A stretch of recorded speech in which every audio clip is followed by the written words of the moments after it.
Si Kim Rogacion ay humihingi ng payo patungkol sa pagbebenta ng kanyang kapatid ng lupa, kaakibat ng proof of ownership nito sa nasabing ari-arian. Nais malaman ni Kim kung maaari daw bang ibenta ng kapatid niya ang lupa nito na ang tanging katibayan na hawak niya ay real property tax declaration, deed of sale at certified true copy ng titulo ng seller ng lupa.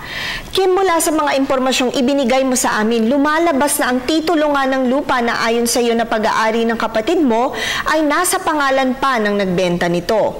Maaari namang ibenta ng kapatid mo ang kanyang ari-arian dahil maaari naman niyang gamitin na katibayan ng mga papeles na nasa kanya. Subalit mahihirapan din siya dito dahil nga sa ang bumibili ay maaaring hindi agad makipagtransaksyon sa kanya. Ito ay ayon sa prinsipyo ng caveat emptor.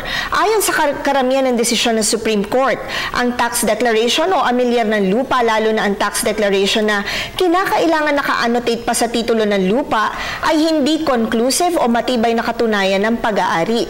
Ito ay maaaring katibayan lamang na siya ang kasalukuyang nanunuluyan sa property, ngunit hindi necessarily na siya ang may-ari.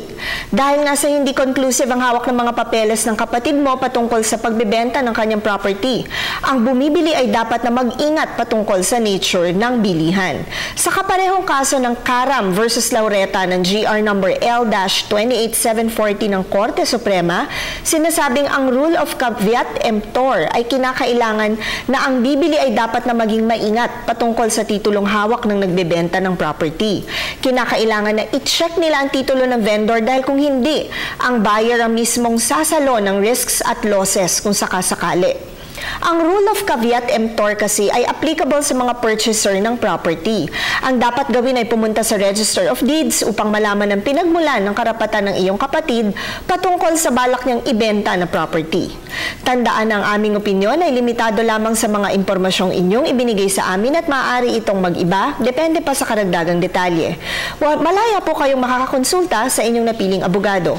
Patuloy po kayong mag-email sa ptv4newscenter@gmail.com. Attorney JJ Jimeno Atienza, ang inyong bisig ng batas.